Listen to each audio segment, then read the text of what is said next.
Hi, I'm Karen, and welcome to Tasty, Healthy, Quick, and Cheap. Cheap meaning inexpensive.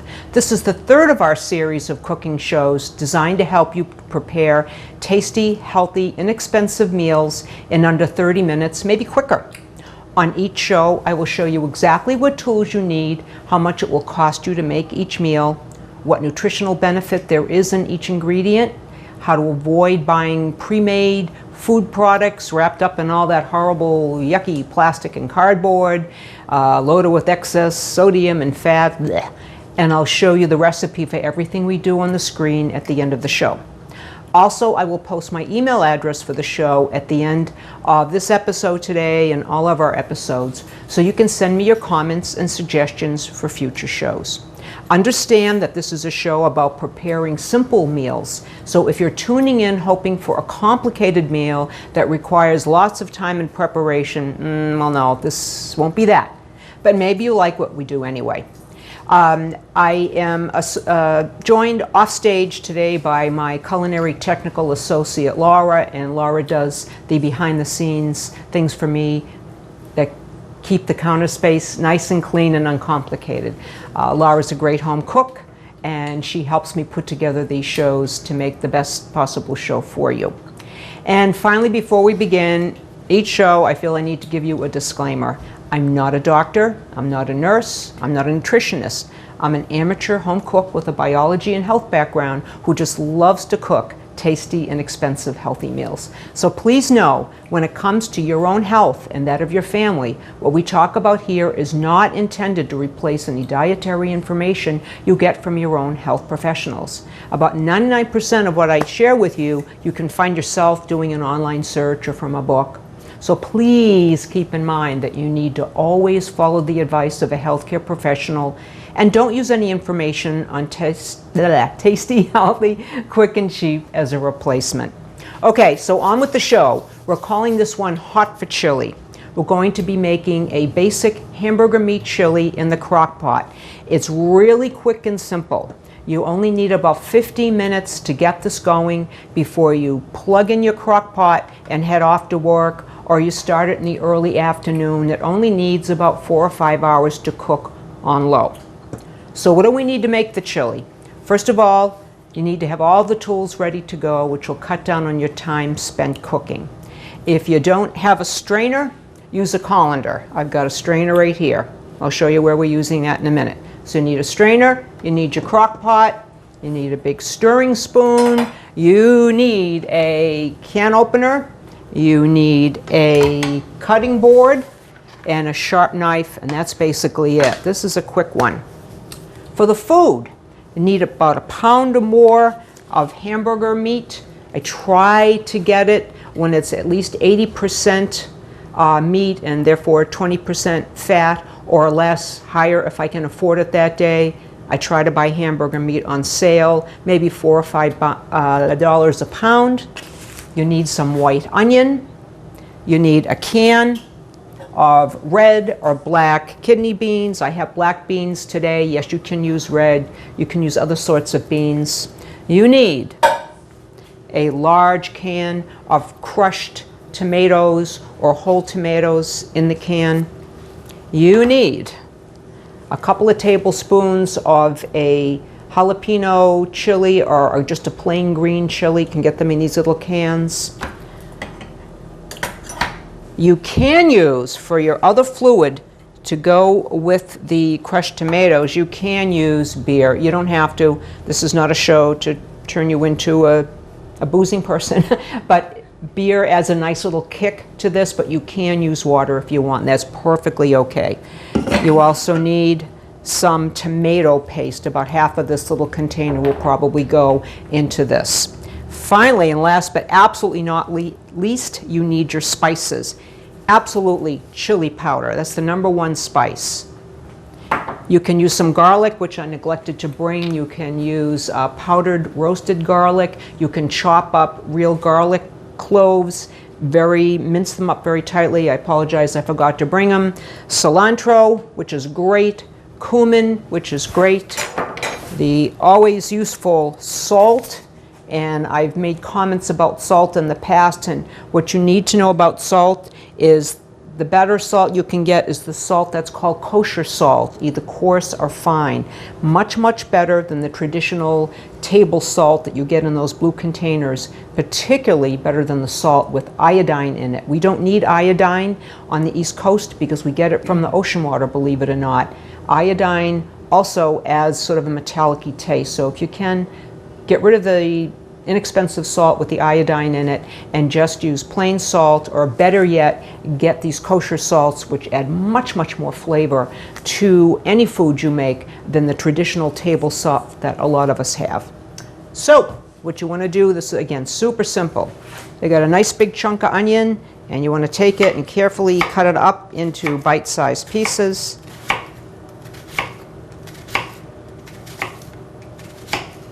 Notice that when I hold the knife, I just learned this recently, you want to grab it like that so you've got more control over the knife. Also, if I can spend a moment on knives, this knife cuts very sharply, very nicely. I'm not going to mince it up, but you could. You're going to be eating this onion, so it depends on how big of a chunk of onion you want. But when your knives get dull, and you'll know it because you're putting in a lot of work to get them to cut, you want to take them over to a local hardware store who frequently have knife sharpening services, and it doesn't cost much money. They send them off and they come back a few days later and you've got a brilliantly sharp knife, which is very useful. So what you're going to do is cut the onion into small pieces like I just did. Could have made them smaller. Throw them in your crock pot. With me so far? Okay, you want to take a pound, maybe more. I've got a nice big crock pot here. But maybe if you have a smaller one, you figure out how much hamburger you'd like. But I used a nice big half of an onion, and with that, I'm going to crumble up some raw hamburger. Notice I haven't cooked it. I think when you cook it, you run the risk of losing some of the flavor because it's now going to sit in the crock pot for a few hours. So I buy hamburger that doesn't have a ton of fat in it, and I crumble it directly in here. So in other words, if someone says something about, oh, she didn't brown the meat, that's right, I'm not. I'm putting this in raw. You're not going to see any brown meat anyway in a chili, so this is how I've been doing it for a long time, and it works. So I crumble it up a bit to get some small pieces in there. And believe it or not, we're almost done making this already. This is a nice thing. You can do it before you head out, like I said, before you head out the door in the morning, or do it before you go to bed at night. Then it's already in the morning, you pop it in the fridge, and you're good to go for dinner or lunch. Okay, so we've got that in. You want to open up the can, a big can, like 28 ounces or so of crushed tomatoes or whole tomatoes in their fluid, and dump the whole thing right in. This one is crushed. If they're whole, you'll see them, and you may have to take a spoon and periodically go in and crush up the chunks of tomato. You want to put in a few, maybe half a can of the tomato paste. You want to take a can, I mentioned, of the beans, and you want to drain them in the sink.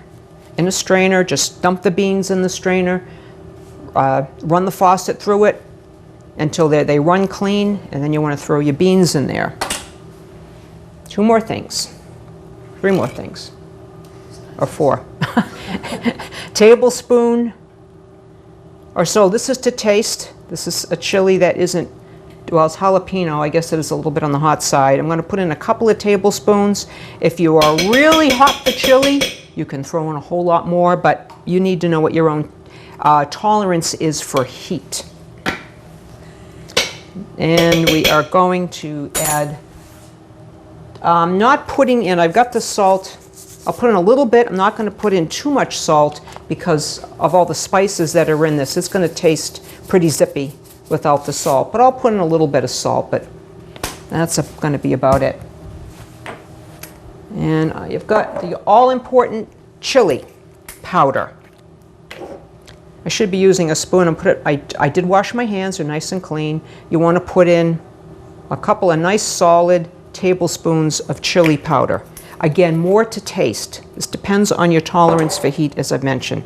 Same thing with the cumin. It's hot stuff. Eventually, it's in a lot of recipes. With this, I'm I'm going to put about a tablespoon in of the cumin.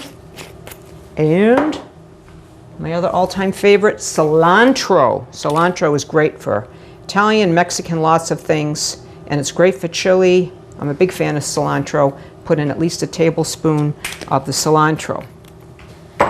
Last but not least, I brought beer. You don't have to put the beer in. You can put water in. But it does add a fairly zippy taste. And because I've got the liquids from the tomato, 28 ounces of tomato in here already, I'm just going to put in about maybe like a half a can. The thing with chili is sometimes, depending on what you put in with it, particularly with the tomatoes, it'll make it somewhat liquidy, and you may not want all that liquid. So I'm kind of looking at this as I go, trying to get a feel for how much liquid it might look like. Because chili is not a fluidy thing. It's fairly chunky. You use a spoon to eat it, but it's you could almost use a fork. So I'm going to put in a little bit. So again, I've got about a half a can here of the beer or water. Water's fine too. Now, we're already done. Just going to mix this up. I want to get all those flavors moved around. Notice it's already a nice red color. Mostly that comes from the tomatoes that are in there. So I've got this all mixed up.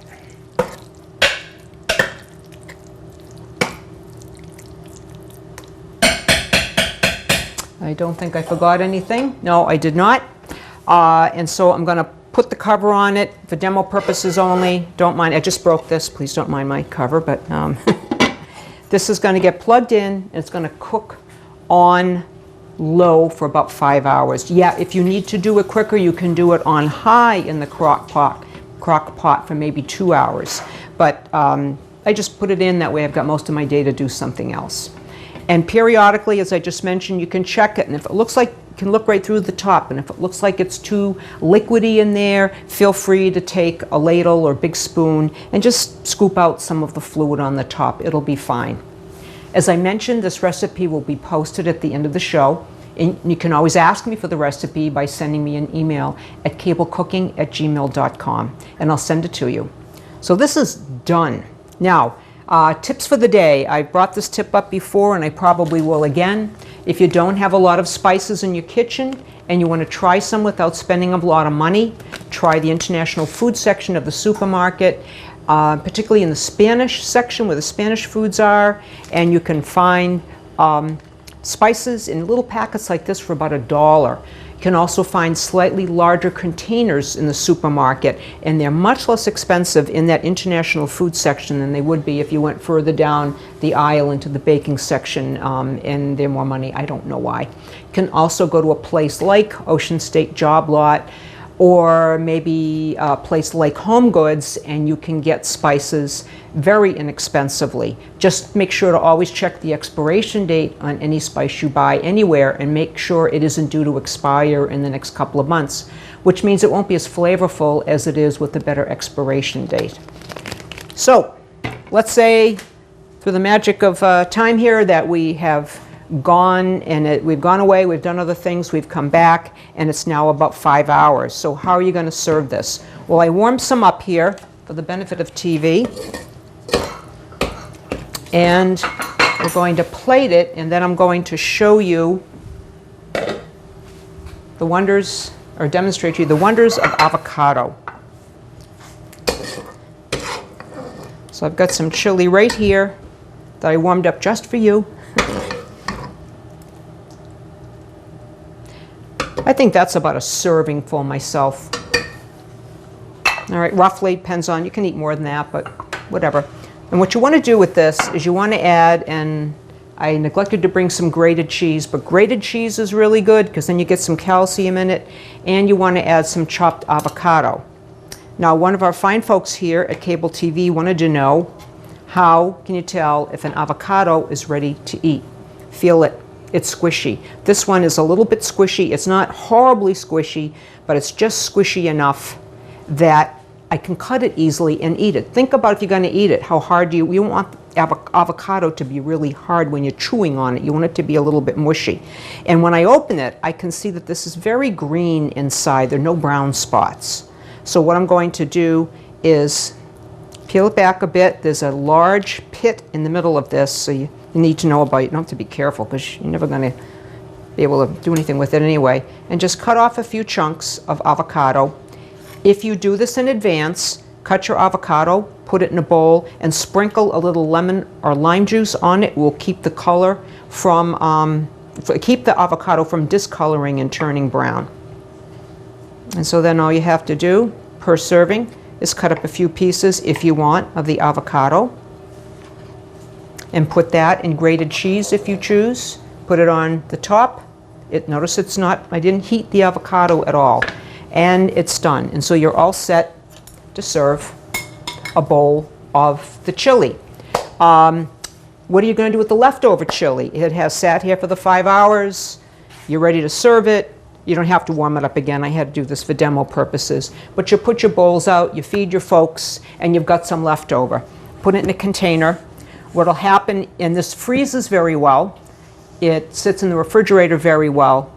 If you have used a hamburger with a high fat content, when you look at it the next day, we don't have it with this one. You may see quite a bit. Let me move this over here for the cameras. You might see some chunks of yellow fat on it. This one has a little bit of fluid at the top, which is probably fat, but really very little. So I wouldn't hesitate to mix this in and serve it. But if you see large, more solid chunks of yellow, congealed fat, you want to take that off maybe. It won't hurt you at all. It's just getting rid of excess fat that you may not need. But for the refrigerator, throw at least one of these plastic containers and freeze it or hold it in the fridge for a few days. What you see here is what it looks like forevermore. The appearance doesn't change basically from the time you cook it to the time you serve it, unless you left it on the counter and forgot it and it grew green legs or something. Okay, so I believe that is it. What we want to do now is tell you about the nutritional benefit to this and the overall prices. And notice also that we didn't have to use any plastic packaged stuff, so no plastic waste in our landfills, which is a good thing. And be sure that you recycle your cans. Let's keep our environment in somewhat decent shape and work towards making it better. Okay, how expensive did all of this cost? The whole crock pot here cost me about $12. How much per serving? Well, that depends on how big your servings are.